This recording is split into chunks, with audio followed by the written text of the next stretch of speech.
Welcome to the Hope Show. It's like nectar for your soul. And now, please welcome our hosts, Eric Lamont and Tara Strength.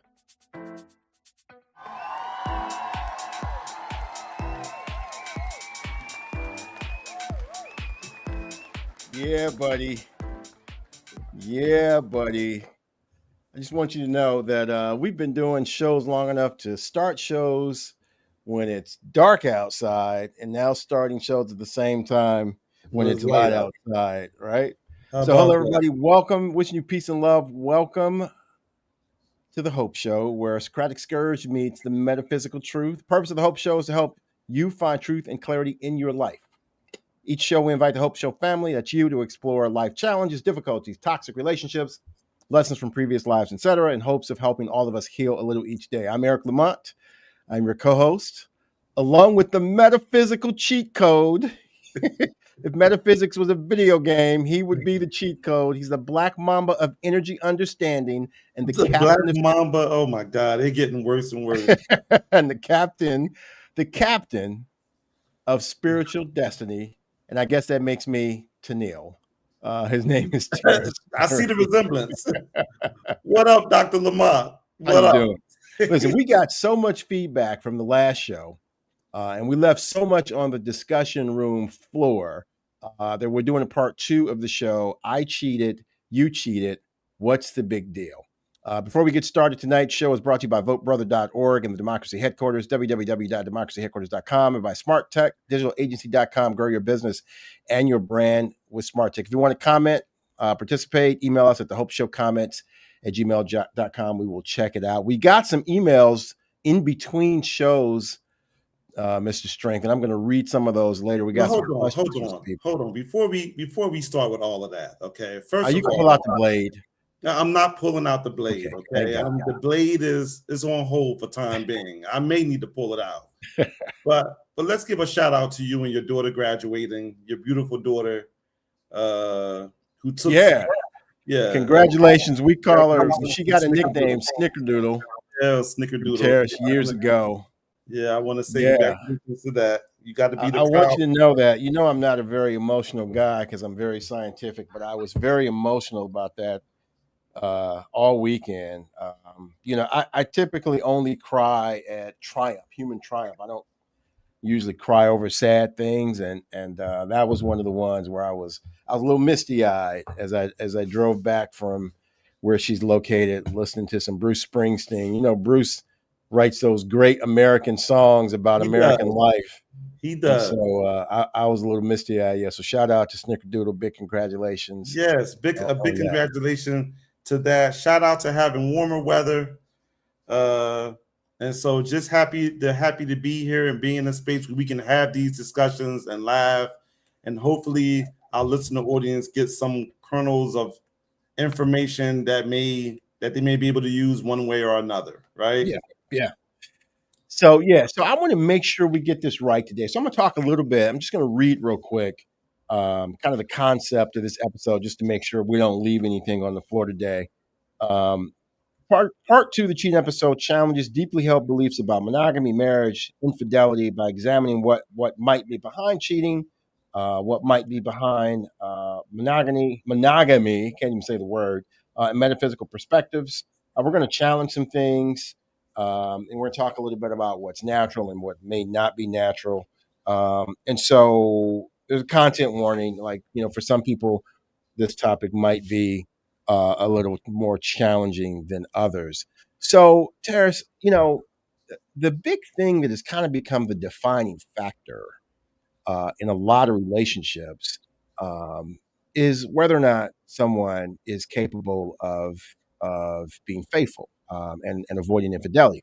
I mean, you'll see people like forget the fact that he beats me on a regular basis. Forget the fact that she has a drug problem. I'm not worried about that. Just don't cheat on me.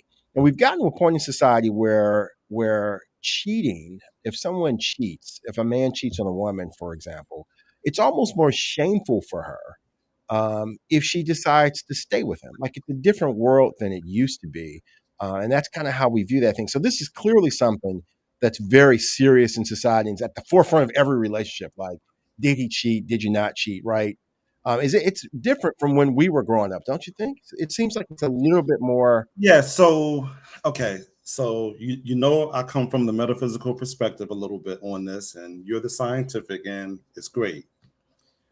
I think that what's happening is as we move more towards trying to balance ourselves energetically, there are a lot more of these we're having a lot more of these conversations, right?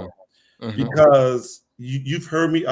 Our last show was the purpose of romantic relationships, and we found out maybe everybody doesn't agree. We found out that the purpose of them is to help us with our own individual evolution, right? That's the purpose of all our relationships. We are in these relationships and they play out, and how we manage them helps us in our spiritual evolution, right? Or our energetic evolution. That's the purpose of them. Okay. So when you talk about things like infidelity or cheating, as we mentioned on the last show, okay, and I hope we can get my notes on here this time for this show and a couple of videos or whatever.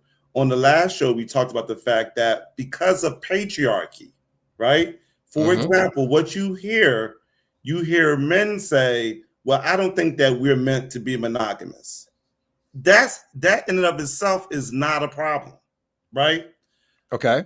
The problem is where we impact our energetic fields or our energy field, or our auric fields, is because we choose to move in deception, right? So here's what that looks like. If you feel like you want to have sex with multiple women, then maybe it's not in your best interest to get married, or you can find a woman that also is okay with you having sex with multiple people, right? Because now you're not compromising anything. You're not compromising your integrity. Because when you do that, that's how you pierce your energetic field, right? So that's the feeling you get, right? Like you hear men or women say, well, I'm not mad at her or him anymore. So when I was mad at them, I was cheating on them. It was a way of punishing them, right? But now that I'm not mad at them anymore, I really don't want to do that. I don't want to hurt them. What it is that you feel a tinge on your own energetic field when you compromise your own integrity. Now, because of our society and because of our culture, we have tended to ignore that, right? So even though it's piercing our energetic fields, we are compromising our own integrity. Okay? So it's not about whether we're meant to be only have sex with one person or not. It's not even about that. It's about compromising our own integrity versus or moving in deception, and that's the issue. So, one more point. I hear you, but are you? That's not even. But I guess my question is that even remotely realistic? Because 95% of the people watching tonight would say that it's wrong to cheat, but 95% of the people watching tonight would never admit doing it. They would lie about doing it. Yeah, so how realistic is that? You know what? And I agree with that, right? They can lie about it. They can not admit it all they want. Again, the purpose of this show is about evolution. It's about questioning. It's about science. It's about evolution. And so the goal is for us to be in alignment with that, right? Because here's the reason. Here's part of the reason why a lot of the cheating happens in the first place, right? Here's why it happens. We end up getting with the wrong person, right?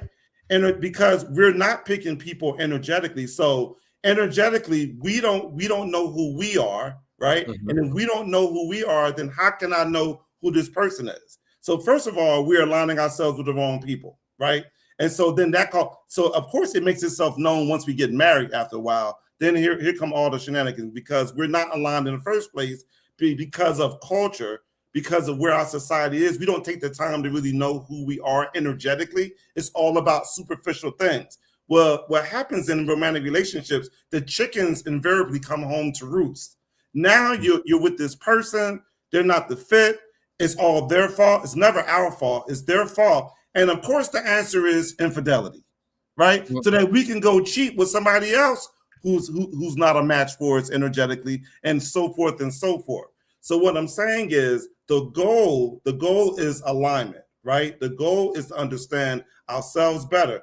And all of this happens through our interactions and our relationships, whether you're cheating, whether it's good, whatever. It's all part of that. I understand.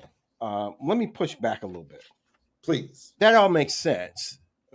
It kind of makes sense, but kind of makes sense. But the reality of it is, in other shows, we've talked about how relationships are chosen before we get here, right? We choose. Nope, that's not what we said. We've talked about soul contracts before and how you go through. We have. You choose to go through something. You go through something rough in this life because you had a soul contract. Yes, that's the exact opposite of. But then you get here and you choose the wrong person because you didn't align your energies. We need some clarity on that. Okay, I need some clarity on that. Yes. So on the past shows, we talked about choosing our parents, right? Who we tend to choose our parents because they had a set of circumstances that we need to overcome or work through. That is part of our. So you're saying it does not apply to romantic relationships. Well, hold on. So part of us coming back here and working through all of that, it involves us learning. It involves us a desiring and learning. The more we're on that grind, spiritually and understanding who we are, then we're going to make different choices, right? Because I'm not trying to judge, right? So it's all part of it.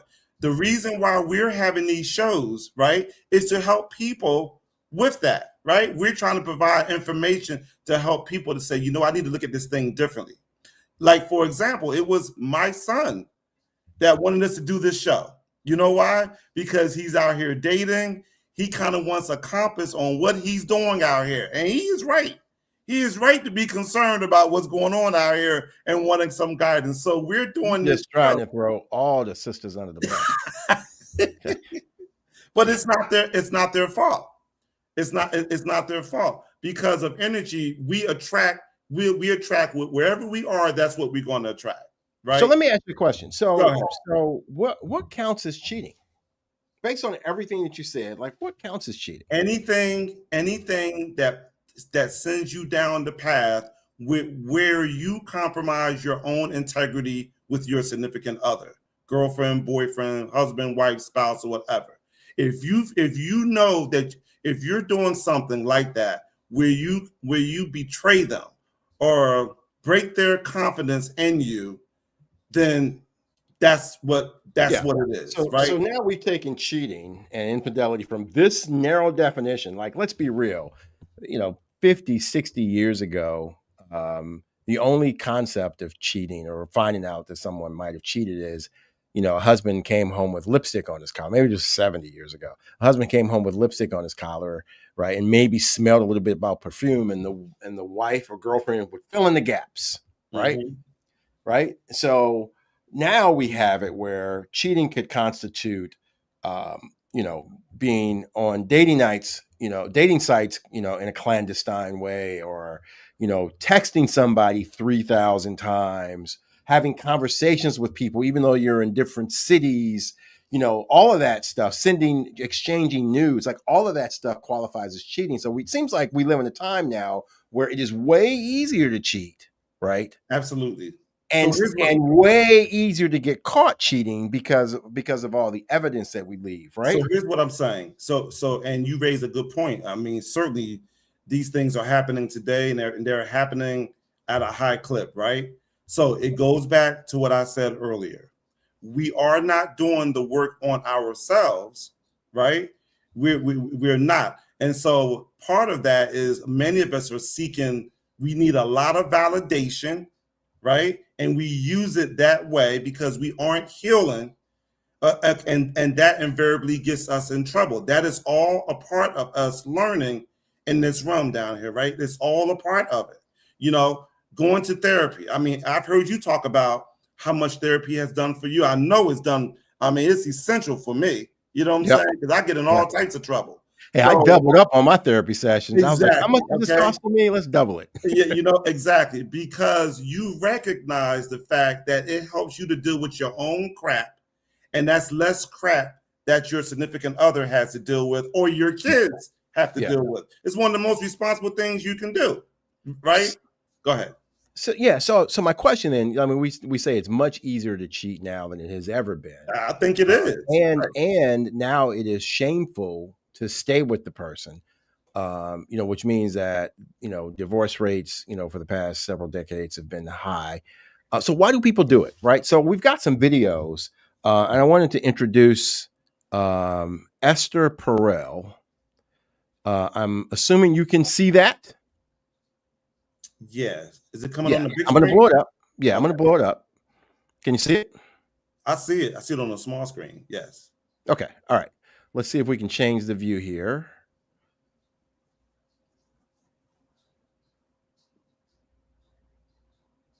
All right. Do you see it? I see it. Not on the big screen. Still. Oh, because I haven't added to it. There it is. All right, here we go. All right. Finally. Hallelujah. We figured it out. No more technical difficulties. Let's listen to Esther. Esther's a relationship specialist. This is a TED Talk where she talks specifically about infidelity. And this TED Talk has 25 million views because she's got some pretty interesting things to say. So let's start with this, and I want to come back and get your response to this. Okay. We used to marry and had sex for the first time, but now we marry and we stop having sex with others. The fact is that monogamy had nothing to do with love. Men relied on women's fidelity in order to know whose children these are and who gets the cows when I die. Now, everyone wants to know what percentage of people cheat. I've been asked that question since I arrived at this conference. It applies to you. But the definition of infidelity keeps on expanding. Sexting, watching porn, staying secretly active on dating apps. So because there is no universally agreed upon definition of what even constitutes an infidelity, estimates vary widely from 26% to 75%. But on top of it, we are walking contradictions. So 95%. So Terrace, Okay. there you have it. So what's your thoughts on that? I mean, yeah. I mean, she's pretty much saying the same thing that you were saying, that is gone so far. I mean, I don't know if I consider all of those things. Those acts can lead to something serious happening, right? You're saying you don't consider those things cheating? Yeah. Well, here's why I say that. I don't want to be like the cheating police. Like I don't think that's healthy.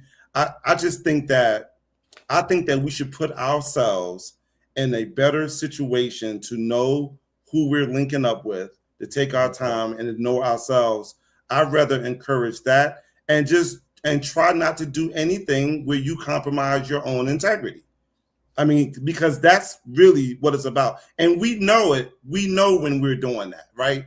Because I have a lot of conversations with guys, and it always goes one way. You know, it's okay when they do it, but they don't want their wife to come close to anything. It means something entirely different if she does it. And I tell them all the time, dude, that's patriarchy. Like, these women are not putting, and they shouldn't. Like, things are changing as it should be.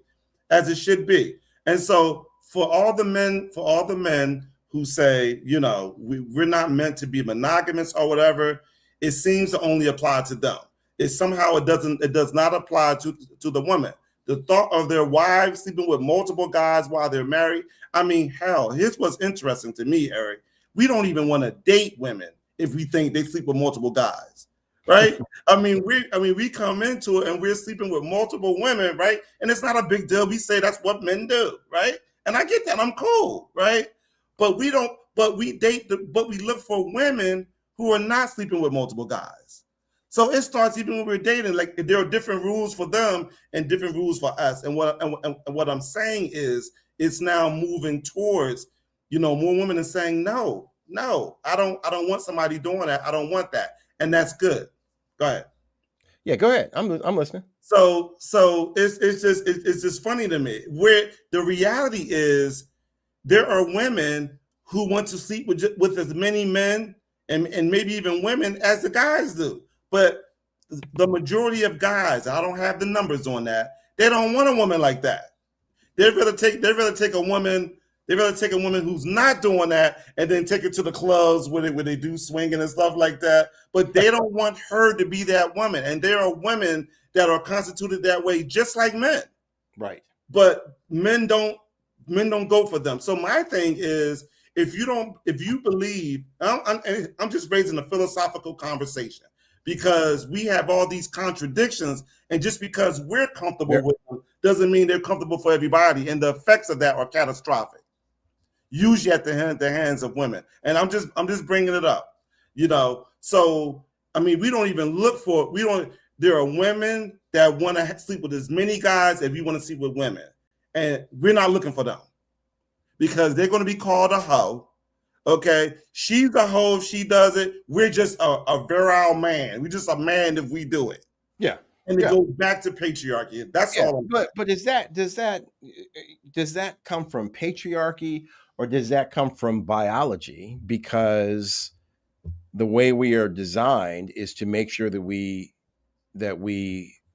make sure that the species survives, and that's a part of it. That because if you look at all mammals, only 3 to 5%, and this is on one of my slides, only 3 to 5% of mammals are monogamous.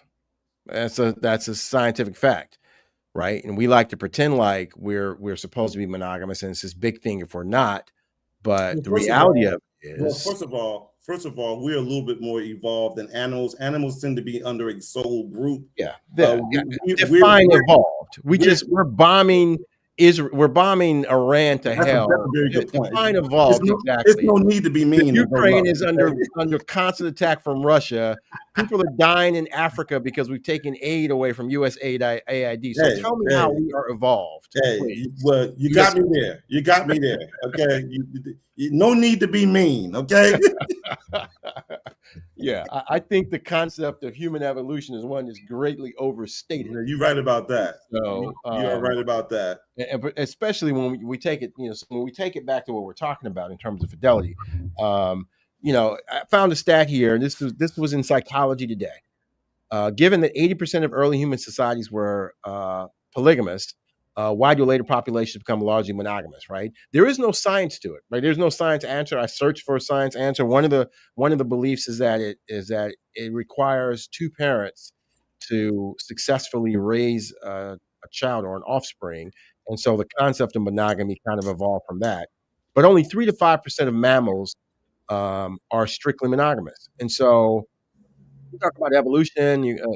We're higher evolved, etc. But biologically, it doesn't exist in nature. And it seems like the patriarchal thing was creating marriage and making women believe that they belong to us. Like that seems way more patriarchal than human beings not being monogamous because they're trying to ensure the long-term survival of the species. Yeah, like I said, there are. If you look at a lot of your African societies that are ancient, those societies were matriarchal, right? Mm-hmm. It is not a problem if they decide that they want to have multiple wives. There are even some cultures where the women have multiple husbands, right? The point of the matter is, does everybody know? It just goes back to that. The point of the matter is, if they agree, then it's not a problem. We're talking about maintaining our auric field. That's what this is about. It's not about whether we're meant to be monogamous or not. It's about how are we moving with that. If I feel I'm not meant to be monogamous, then I need to find me a woman that's okay with that. But we've set up a society. But we've set up a society that says that that's not normal. Okay, so because we're supposed to be more evolved. Let me play you one more clip. And this is about why we have affairs. And you've talked a little bit about this before. Again, this is Esther talking about why we specifically have affairs. I want to play this, Terrace, and then I want to get your opinion about this.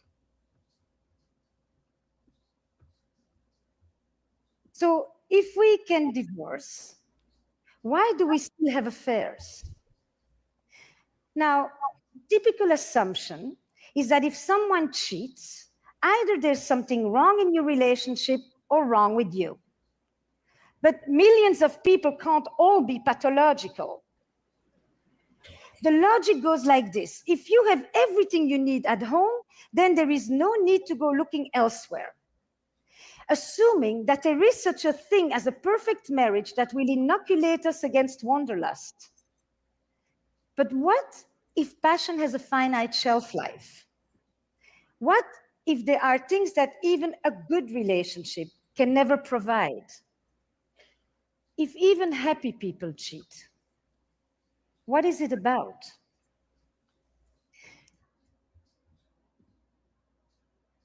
Oh, you stopped it?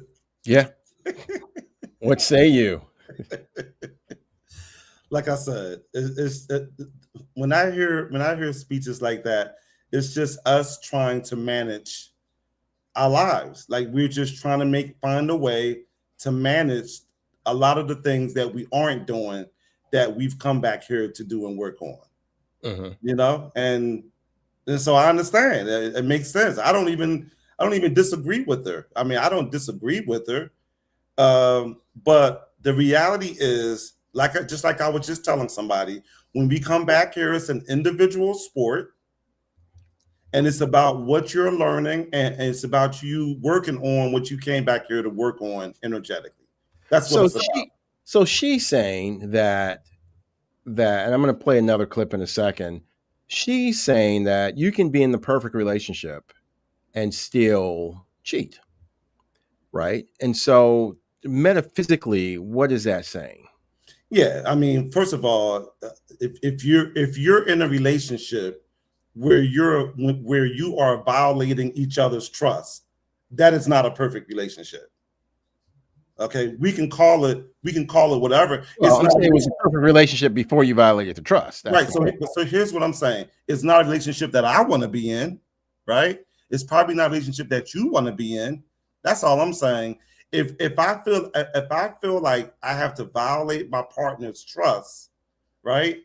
All I'm saying is that is antithetical to my spiritual evolution and what I'm trying to do, right? It's setting me back.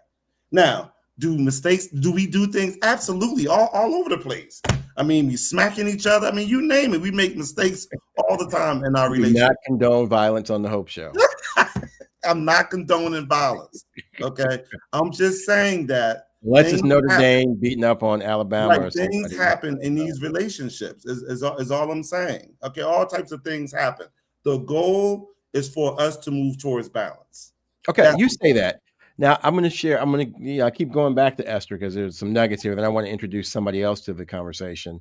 So let me see if I can get her teed up one more time. Okay. Now, all over the world, there is one word that people who have affairs always tell me. They feel alive. Of course. And they often will tell me stories of recent losses, of a parent who died, and a friend that went too soon, and bad news at the doctor. Death and mortality often live in the shadow of an affair because they raise these questions. Is this it? Is there more? Am I going on for another 25 years like this? Will I ever feel that thing again? And it has led me to think that perhaps these questions are the ones that propel people to cross the line, and that some affairs are an attempt to beat back deadness and an antidote to death. So that flies in the exact opposite of everything you said metaphysically, which is exactly my point. Like, and she's making some very, she's a doctor. They've done the research. There's statistics that bear this out. She's making some very scientific claims that, people who experience great loss or go through some tragic things ultimately end up cheating, which has nothing to do with finding one's metaphysical self, I would argue. It's the bounce back. Yeah. And a lot of life is about bouncing back, right? Yes, it is. Yes, it Success is. is nothing more than, I want to correct for people to say this, because people say, well, get knocked down 7 times to get up 8. That is mathematically incorrect. Because if you get knocked down 7 times, you got to get up 7 times, because getting up comes after being knocked down. So for all of you people who say you got to get knocked down 4 times, you got to get up 5. No, if you knock down 4 times, you got to get up 4 times. And basically what she's saying is sometimes affairs are about to get up. Yeah, I mean, I heard that. I don't think you agree with that. What I would recommend is any couple that is going to get married, they need to have this video play between them at the beginning of the marriage. That's all I'm saying. Yeah, I mean, because you said earlier, you made a very bold claim, like, I don't want to be in that relationship. But she's telling you might not be in that relationship when you start, but 15 years in, your spouse has a major tragedy and they lose some of themselves, and this is the position they end up in, right? Here's what I would say, and I'm going to sound like a broken record. The question is, what is your intention for your relationship, and what is your intention for yourself? Right? Yeah, I don't think anybody. Well, I'm not going to say that. I would you can't say that, right? I was going to say 80% of the people that go into a relationship. Okay, let's say 60% of the people that go into relationships. Okay, let's say 45% of the people. No, I'm kidding. No, but I think that most people that go into relationships do not go into the relationship with the intention of cheating. Just because they know how that it leaves, trauma in its wake. Well, I wouldn't say that, because I believe that most women believe that most men cheat. No. I think most women believe that. Okay. Now I didn't bring stats here. But I wish we could do a poll on that one. Yes, but I think most women believe that most men cheat. So why is that? Because because the culture is okay for men to do it. Is what men do. Because most men cheat. You should have said it. Cheat. That's probably. Remember what Chris Rock said. The Chris Rock philosophy on life that I love so much. He's only as loyal as his opportunities. His options, exactly. Right. Yes. You know what I'm saying? So then basically what you're saying then is, from a metaphysical perspective, we're all lost in the first place. That's what you're saying. Well, what I'm saying is it speaks to why divorce rates are so high. It speaks to why men get divorced and lose all their money. It speaks to why we have the issues we have with our children that come out of divorce. I mean, there's a causal effect of that psychology, right? That we pay for. And I say, because of patriarchy, I mean, there is absolutely an effect of it. And what I'm saying is, I feel like we need to begin to reverse that, right? We need to do a better job of understanding the consequences of what we're doing and why we're driven to do it in the first place. I mean, I'm just saying, you know, so we believe the fact that I consider cheating an act of aggression, right? I feel if your wife or my wife cheats on me, it's an act of aggression. Something has gone wrong. And listen, listen.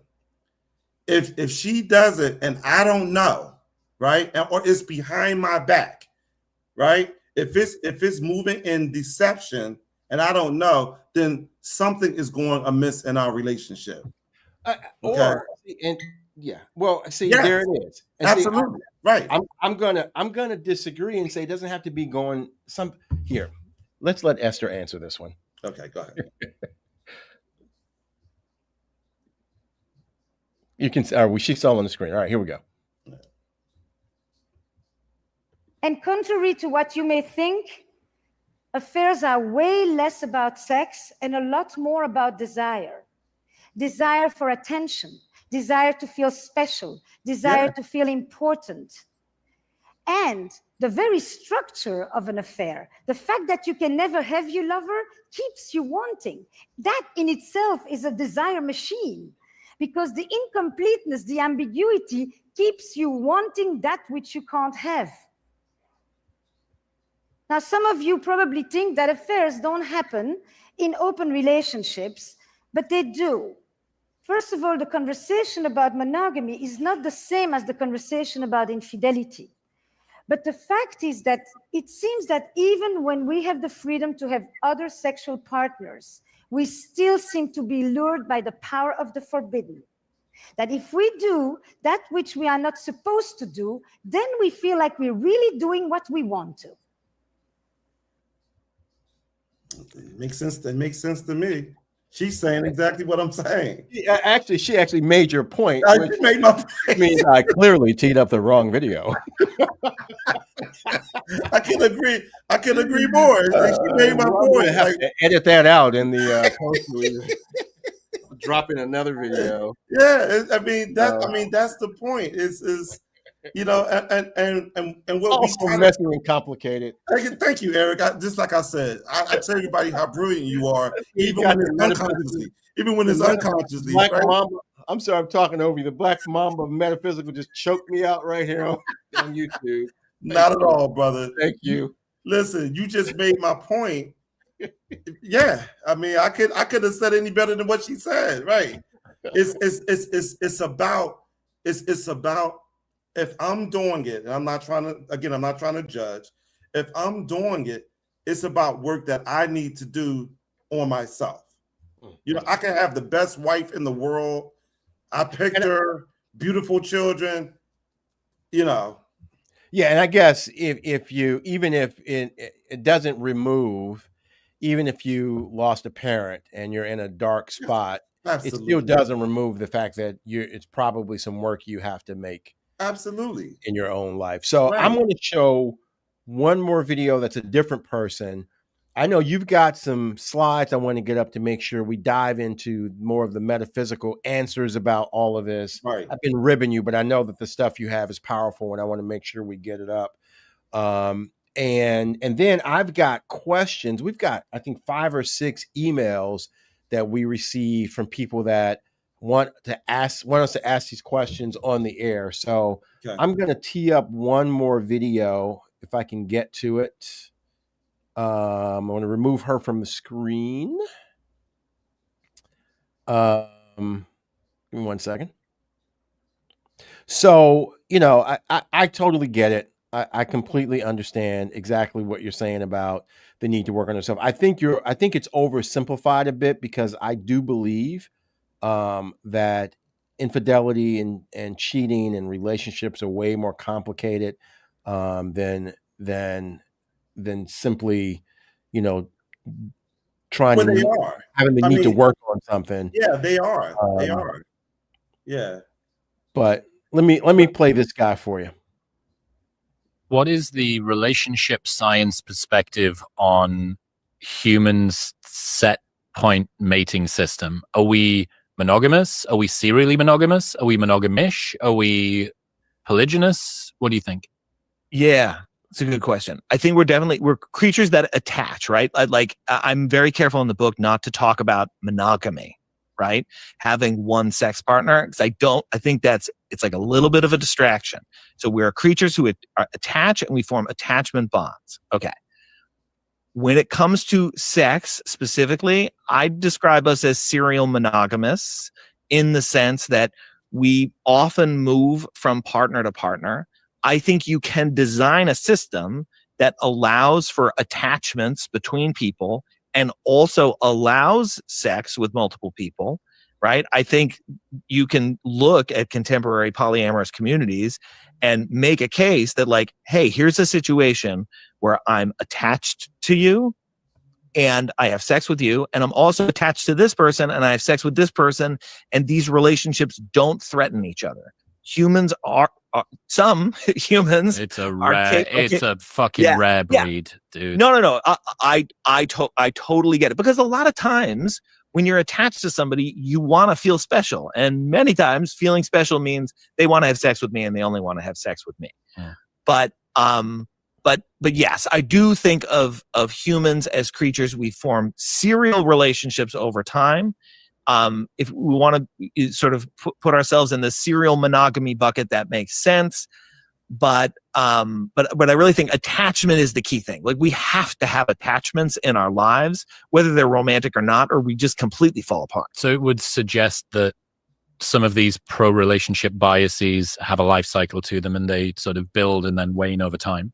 Yeah, I mean, that is the sad truth of most relationships, is that people on average feel worse about their partners 10 years in than they did at 5 years than they did at 1 year in. I mean, just people kind of sour a little bit over time.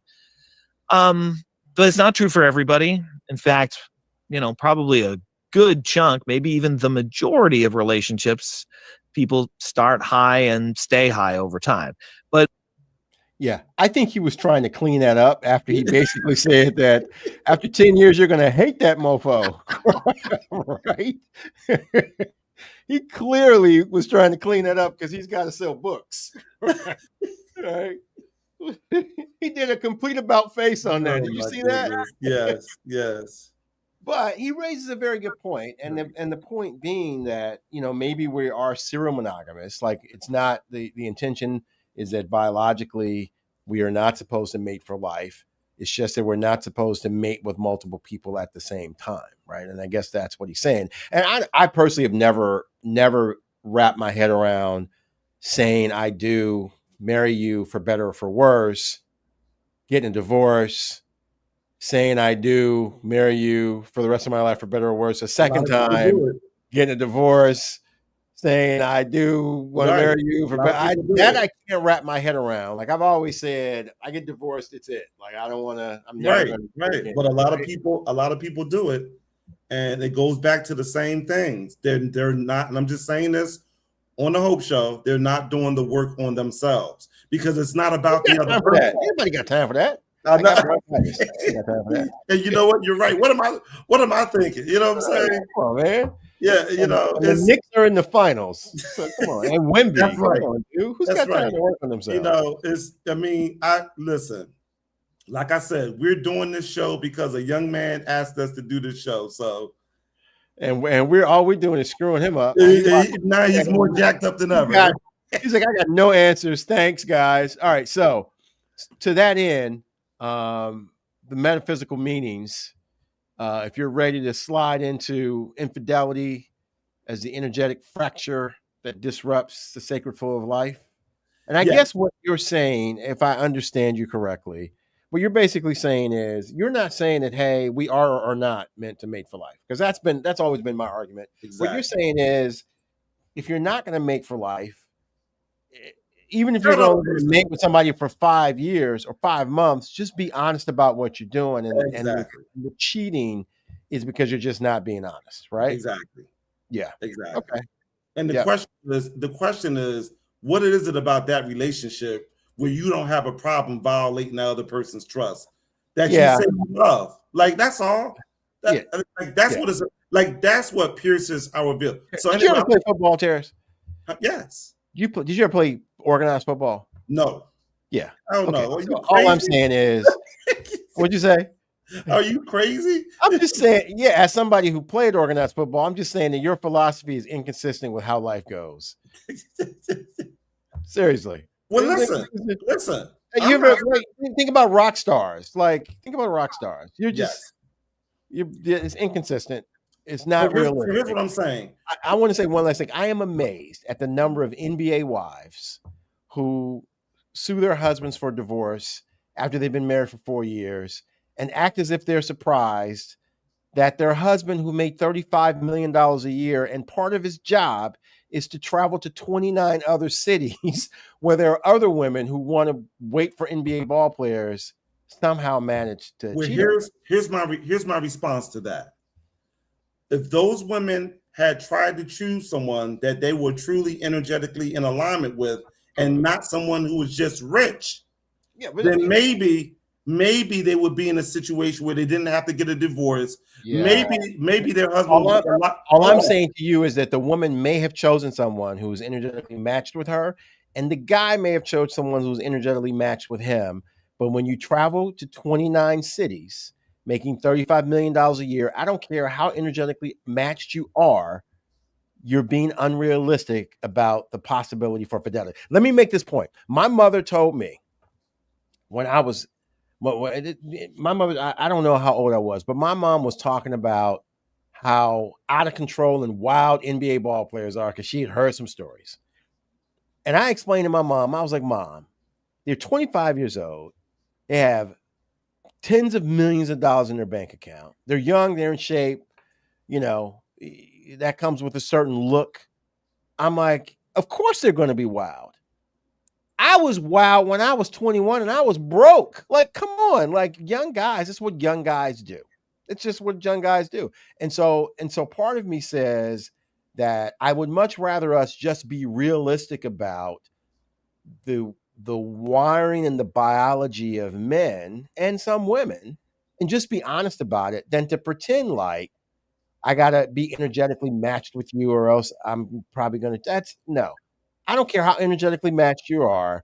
The likelihood of a 19 to 25-year-old being faithful in his relationship, regardless of how he feels about the girl, is just not realistic. And it's about time we had those conversations about guys and stop all the poppycock about religion and spirituality. No, they're biologically wired differently. And you know it, or maybe okay. So here's my I know that's not on this podcast knows it, and they only talk about it when nobody else is around. So here's my response to that, right?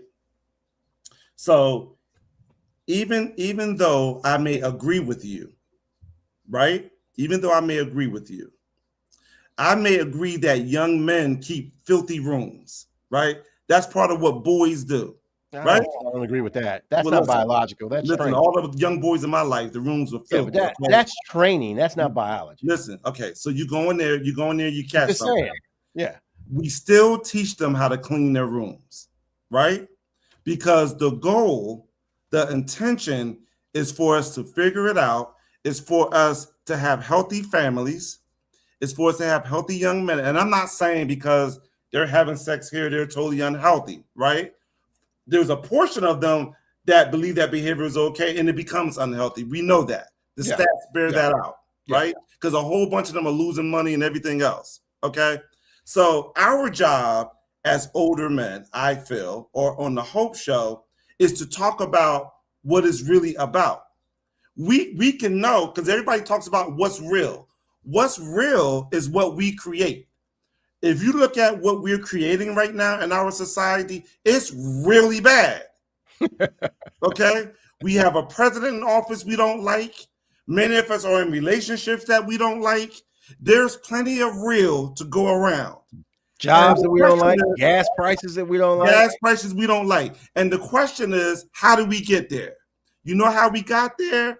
But not learning how to be better when we were younger and to teach and to grow and understand how it really works. That's how we got there. Right now, we're trying to move towards homeostasis or balance.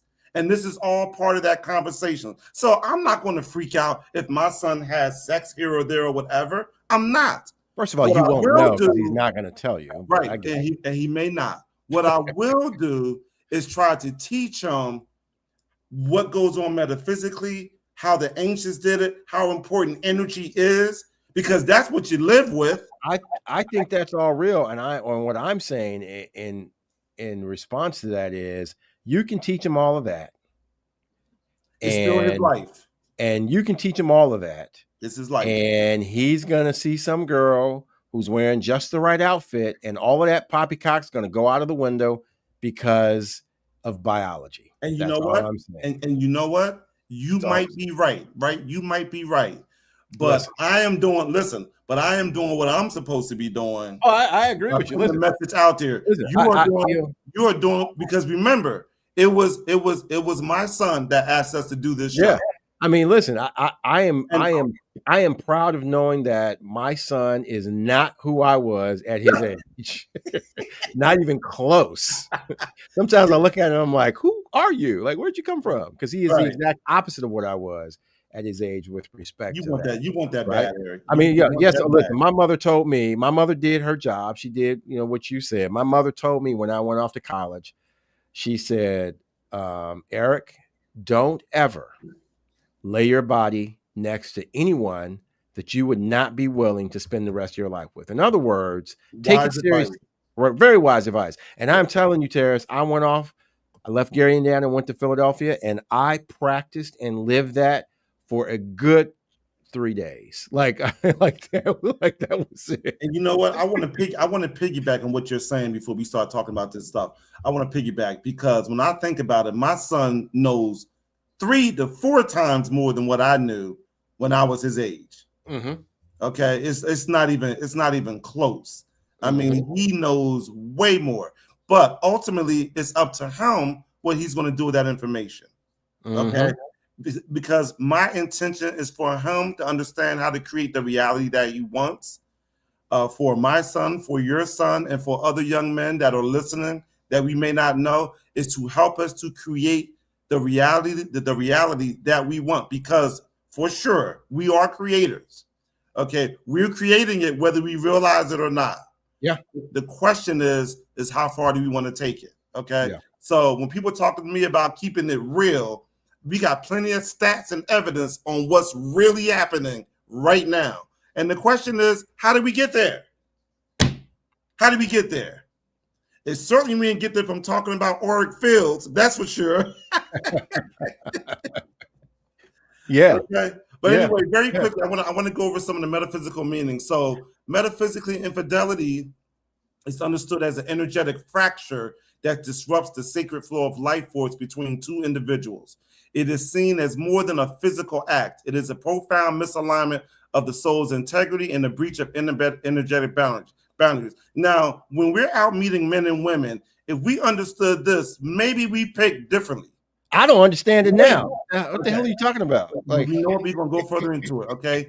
Energetic and vibrational impact, fractured life force. Metaphysical perspective suggests that infidelity creates a leak in the couple's shared energetic field.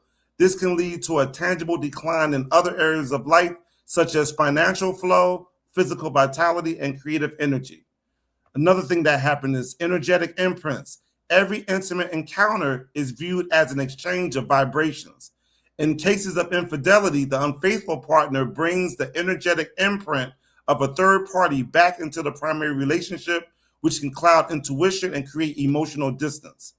Then, I don't disagree with any of this. Right. Soul level betrayal. Metaphysically, cheating on a partner is primarily viewed as cheating on one's own soul. It represents a state where the individual is spiritually asleep, ignoring their own inner guidance and authentic self. Yeah, that I don't believe that one. Okay, karmic. You're basically saying if you cheat, you're cheating on yourself. You cheating on you. Yeah, because you're compromising your own integrity. Yeah. You're compromising yourself. Karmic and ancestral perspectives. Karmic loops. Infidelity is often seen as the playing out of unresolved karmic debts or soul contract from past lives. A third party may appear not just as a source of pain, but as a catalyst to help the soul level up by facing deep-seated wounds. And the last one is ancestral imprints. Some healers believe betrayal can be a coded frequency in our DNA inherited from ancestors who experienced similar subjugation or suppression. Healing involves releasing these generational patterns to reclaim divine sovereignty. All right. You need to, no, you got it. Yep. Metaphysical meanings of symptoms, unregenerated feelings. According to metaphysical teachers like Charles Fillmore, adultery represents mixed thoughts and errors that exist in unregenerated feelings, thoughts that haven't yet come under the dominion of the higher self or I am consciousness. I don't even understand what that means. Look, what is he saying? Basically, you don't know who you are. You don't know who you are. You have a lot of feelings and you want to numb it with sex or pleasure or stuff like that. That's what we do. Okay. That makes sense. All right. Energy voids. Many times infidelity is an unconscious attempt to fill an internal energetic void. The person may be drawn to an affair partner, not for love, but because that person's energy feels familiar or addresses an unhealed emotional scar. All kinds of stuff happens. That makes sense too. Yes, when it goes on. Being cheated on metaphysically. Number one, a wake-up call to self-trust. Metaphysically, external betrayal can be a reflection of an internal betrayal of the self. You know good and well that woman was cheating on you, or you knew that man was cheating, but I didn't want to have to go and live on my own. They make a lot of money. Many people find themselves in this situation. Ignoring the Gita, you may have received intuitive hints, a disturbance in the force that something was off, but chose to ignore them for the sake of comfort or safety. Number 2, reclaiming authority. The experience forces you to stop outsourcing your happiness or safety to another person and instead trust your own inner guidance. See, this speaks to what I've been saying, that when we come back here, it's an individual sport. Yes, we have families, children, friends, and all of that, but you come back here for the work that you need to do. Number 2, resolution of karmic debt. In many metaphysical traditions, being cheated on is viewed through the lens of karmic balancing or soul contracts, i.e. role reversal. You may be experiencing the role reversal, the reversal role of a past life experience to fully integrate the lessons of that specific So energy. you're saying somebody cheated on you, or you cheated on somebody in the past life, and they are cheating on you in this You're life. experiencing in this lifetime because of the pain you caused or whatever. All types of stuff happens. Yeah, y'all be making this metaphysical stuff up. Yeah, I can see you saying that. Cheated on me in Closing loops. 1762, so I'm cheating on you in 1995. I don't worry about all of that. But closing loops. The affair partner of your spouse may actually be a catalyst specifically destined to enter the dynamic to help close a karmic loop or finish unfinished business that carries over from past lifetimes. Okay, that's pretty deep. I don't get into all of that. Is that it? Being cheated on, energy frequency reset. The trauma of betrayal serves as a rock bottom that triggers an energetic level up. Healing DNA imprints. Some believe that betrayal patterns are coded frequencies in our DNA, passed down through generations of ancestors who were subjugated or lied to. Being the one who faces this trauma allows you to hear that ancestral imprint once and for all. And the gift of clarity. It strips away illusions, forcing a paradigm shift where you realize that nothing outside of you, not even a spouse, can be your ultimate source of worth or peace. That's one I will highlight for sure. And number 4, soul work through trauma. Rather than seeing yourself as a victim, metaphysical teachers like Sandra Lee Dennis, PhD, describe this experience as trauma as soul work. Integration of shadow, the betrayal shines a light on dark corners of your psyche, places where you may have been overly submissive, permissive, or hiding from your own potential. So there's some metaphors. The goal is the work that we do on ourselves, right, helps us to navigate this realm, helps us to navigate our relationships differently or better, puts us in a space of probably picking someone who's, I'm not guaranteeing any of this, who's more in alignment. That's all I'm saying. And that's the goal. Yeah. Okay. Well, listen.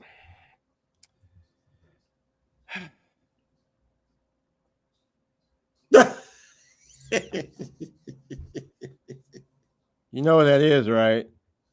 You know what that is? Is that the little violin? It's the world's tiniest violin. Yeah. Tiniest violin. Come on, listen.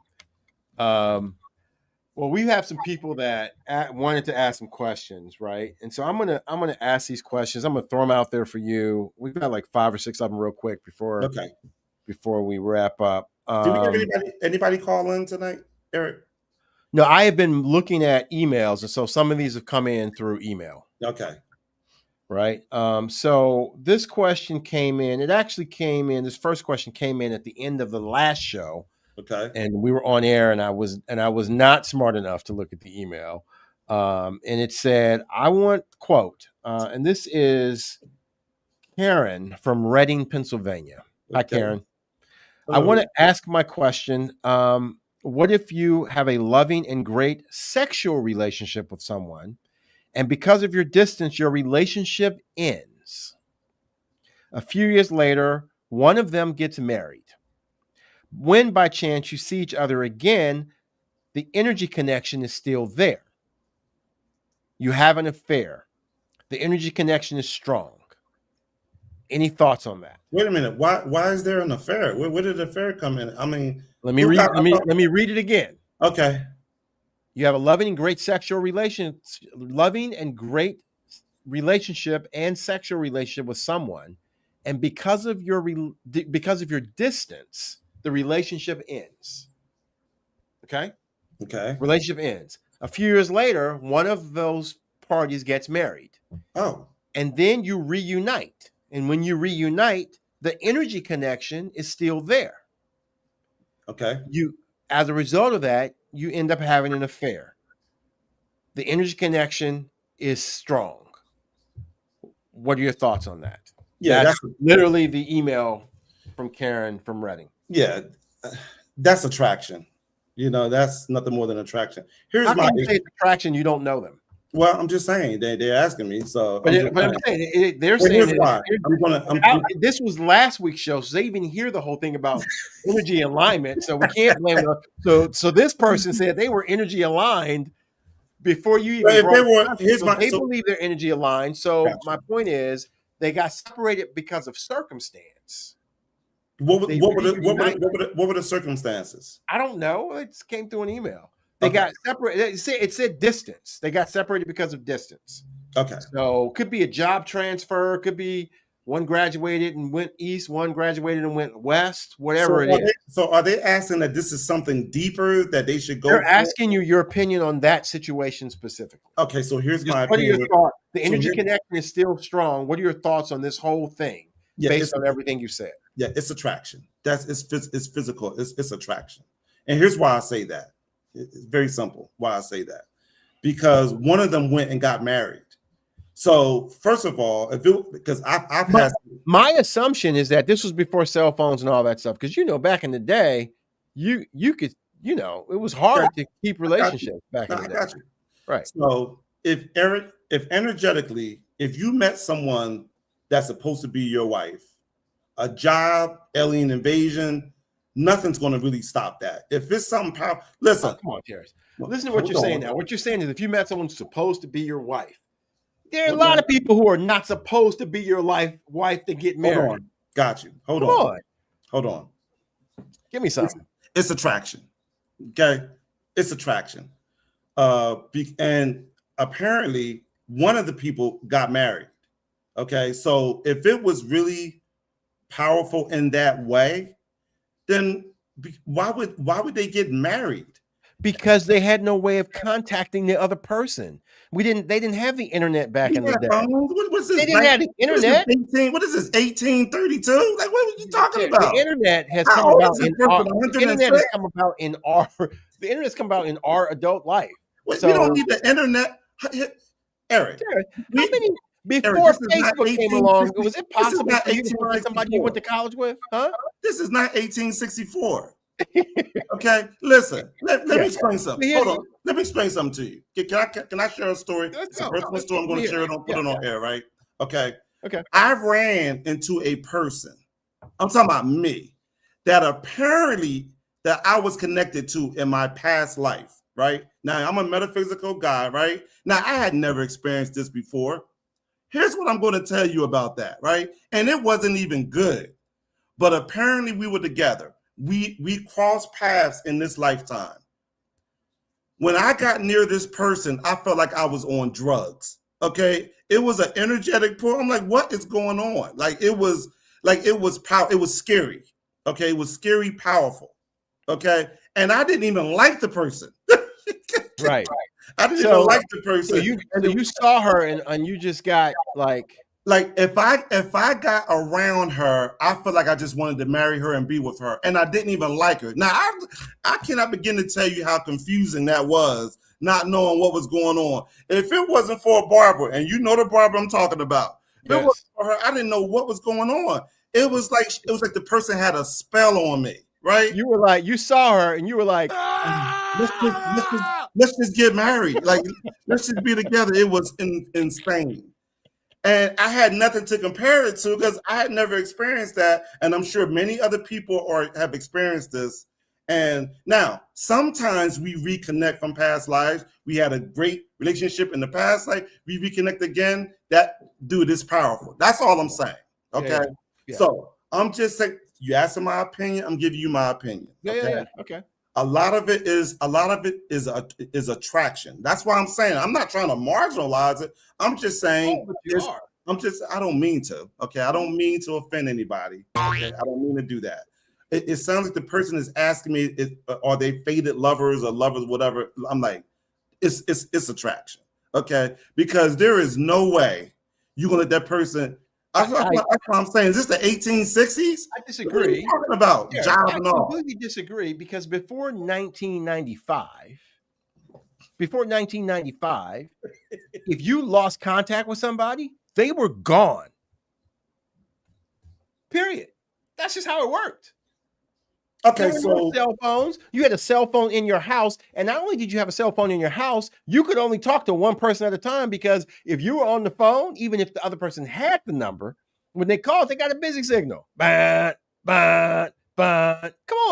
And calling from one state to the next costs you an arm and a leg. So it's very possible that people in the generation before.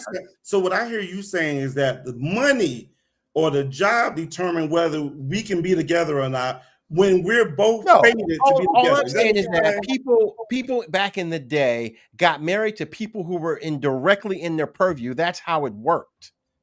It happened with me. Like I mean, I'm not that old, but I didn't grow up in the cell phone era. My dating relationship wasn't in the cell phone era. But let me finish. Let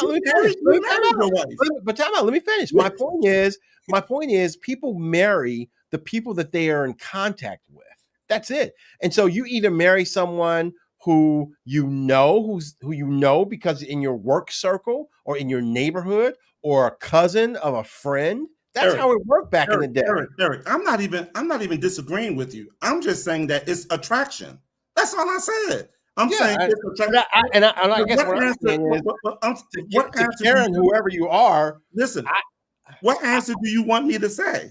No, I'm just saying. I think you're marginalizing it, and I think this could be one of this. Wait a minute. Hold on. Wait a minute. You saying I marginalized it, right? You married your wife, and she married you. Okay. So what I'm saying is, this person, we're supposed to be together. This person went and married somebody else because of distance. Yeah, but all I'm saying is that listen, it's a choice. Yeah, but it's not a choice. I'm just gonna throw it out there. It's like, if you back in the day, long distance relationships were hard. Was one of them living out of the country? Like, what type of? I don't know. It's an email that came in. I'm just saying. We need more. We need more details. Time out. What? We need more. I have to grab the sword. We need more details on this because where are they living? We're gonna shelve this, and in a future show, we're gonna save 15 minutes and see if we can get Karen to come on the show. Okay. To give you some clarity, so you don't marginalize. I have questions. All right. So we got another question. All right. Okay. This is from Sam in Philadelphia. Okay. Is monogamy an innate human behavior, or is it something that we built in society? Is it an innate human behavior? Yes. I'm going to say scientifically, no. You're going to say metaphysically something different. Well, here's what I know. None of us want to be betrayed in that way, right? None of us. It doesn't feel good. It doesn't feel good for me to know that my girlfriend, my wife, is cheating on me. It doesn't feel good, right? I'm just saying, it doesn't feel good, right? No one wants that. So whatever type of behavior it is, when infidelity hits, no one likes it, right? Okay. No one wants to feel betrayed. So I will answer that in that way. That's a good way of not answering the question. All right, we got Michael from New Jersey.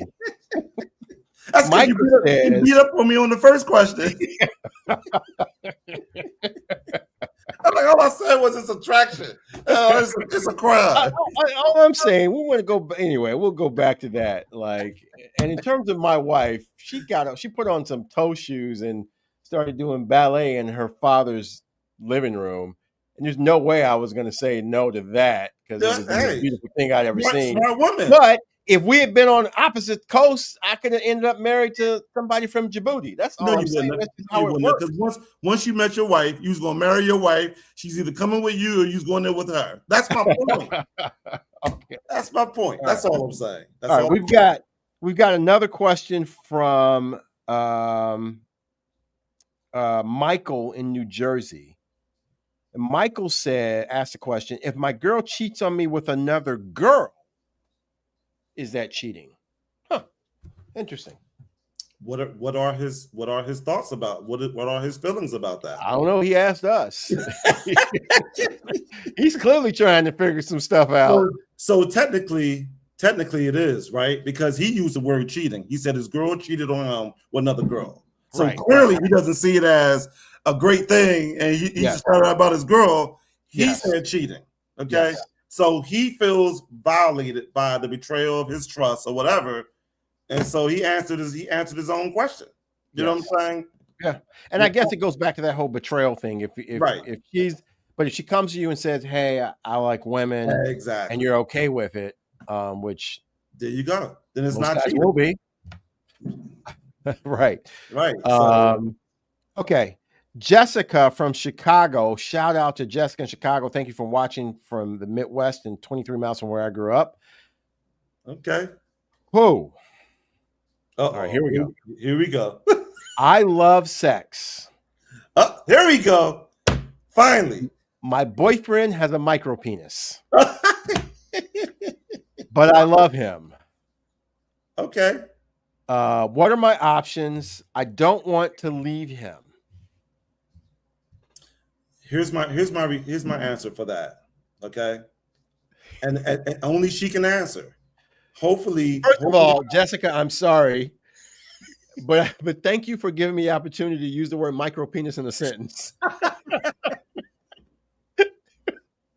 I appreciate that very much. Listen, okay, sorry. That is a time for her to go inside of herself and because he can't go inside of her. Yeah, he can't go inside of her and decide what she values, right?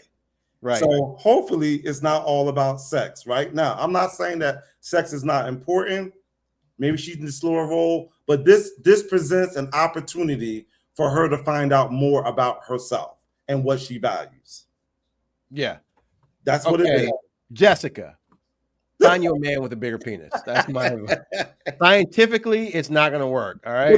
But wait a minute. But then she'll find a man with a bigger penis, but he's mean to her or he's disrespectful to her. I'm going to trust that if Jessica is smart enough to send this email, you know how this works. Smart enough to find somebody who has a bigger penis. You know how this works. You know what I'm saying? Yeah. You never get all of it, right? Yeah. Never. Well, if you never get all of it, that goes against everything you said earlier about just find somebody with the right energy. No, what I'm saying is that we are all here to heal and grow and evolve. Okay. And in doing that, things that we desire shift, things that we used to didn't like, we like, things change. Yeah. But it's about our progression. Yeah. Well, this gives me before we get to the last question, this is the perfect place for a Richard Pryor joke, who once said that before his wife broke up with him, he was like, okay, that's okay. I'm going to go find me some new vagina. And he said his wife looked him back in the face and said, if you had 2 more inches of penis, you would find some new vagina here, which I thought was one of the best jokes I've ever. I didn't understand that when I heard it when I was 15. I had no idea what he was talking about, but I certainly get it now. So Jessica, go find some new penis. All right, last question. This question came from Jay. It was a Gmail. I can't, no full name. So I don't know the last name of this person, so I don't know the gender. It says, when my partner cheated, I learned so much about myself, my patience, and how to love a flawed person that I thought was perfect. Thank you for the show. That debate more like a comment, not a question. Okay. So anyway, so that kind of ties actually everything that you said. Yeah. Everything you said, right? Yeah. So I'm going to listen. I could. This is my favorite topic, and I told Vicky once that I was going to write a book that said men aren't pigs. They're just men aren't men. No, men aren't pigs. They're just men, which kind of talks about all of this and all of the research and data that I've gotten from all of my friends who tell stories that they don't want really anyone to know. I'm like, if I write this book, the women are going to be like, oh my God, men are disgusting. Right. And the men are going to be like, why are you telling all of our secrets? Right. But the reality of it is, it's kind of how we have not evolved through the years. So I wanted to talk a little bit about, share this a little bit with our viewers before we go. Some resources. If you have been betrayed, you're in a relationship where someone has cheated, there's a website, aamft.org. There's another website, affairrecovery.com. Find those resources, get on those websites and see if you can find something that helps you. There are also some people who are betrayal trauma specialists. And there's a Beyond Affairs Network. If you have cheated, get some therapy, some individual therapy, some couples therapy. There's some people that do some shame resilience work. Whether or not you agree with me or whether or not you agree with Tara's strength, the reality of it is the infidelity thing does hurt. And you may need to find some peace within yourself, find out what's going on with you or causing you to do it, so that you and your partner can sit down and have that conversation, try to fix it. Absolutely. If you're looking for an alternative lifestyle, there's a book by Easton and Hardy called The Ethical Slut, which talks about polyamorous relationships. More Than Two is another book by Rickard and Vo. It also talks about polyamorous relationships. Polyamory.com is the website you can go to find more resources.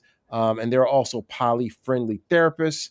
If you're just looking for basic education, the woman that we referenced earlier was Esther Perel. TED Talks, 25 million views. If you just Google her name, you'll find it. Sex at Dawn is a book by Ryan and Jeffa, which talks a little bit about marriage and relationships and these challenges. Marriage of History is a book by Stephanie Kuntz. And then Seek Information from the Gottman Institute. And at the bottom of the screen, there's some crisis hotlines. You are not alone.